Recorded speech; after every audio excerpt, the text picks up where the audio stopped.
જોશ તમારા પોતાએ કરેલા કર્મ નડે છે એમાં કેને દેવો દોષ?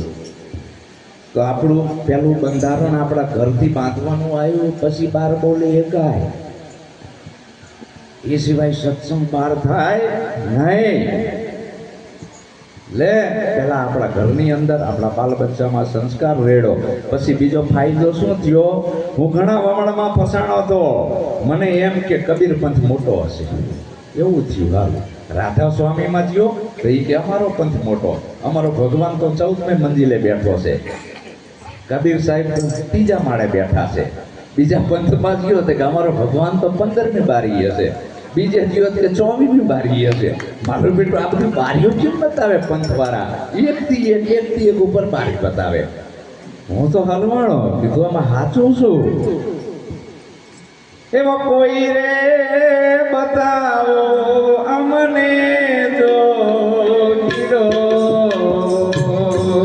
જોગી મારી માયાનો ઘડનાર જોગી મરે તો અમને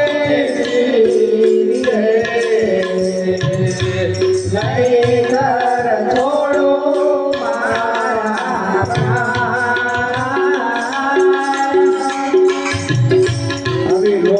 સાધકને લાગવી જોઈએ કે સાચો ભગવાન કોણ?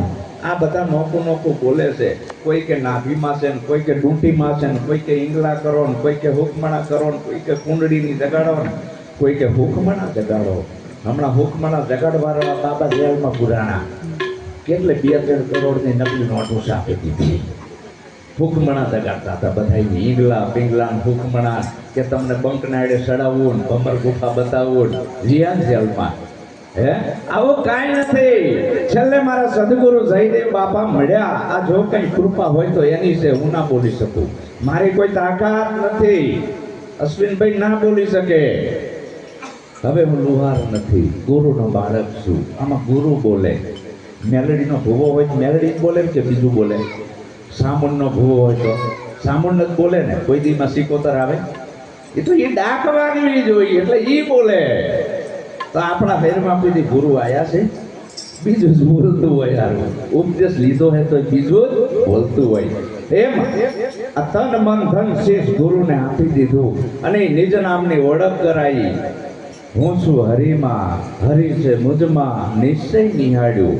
તો એ ગુરુના રૂપ બની જાય. આવો સદગુરુ મળ્યો એટલે આ 15મી બારી 10મી બારી ઈંગલાન પીગલાન હુકમણા બધું ગોટો વળી ગયો, બંક નાડ્યું વાડા.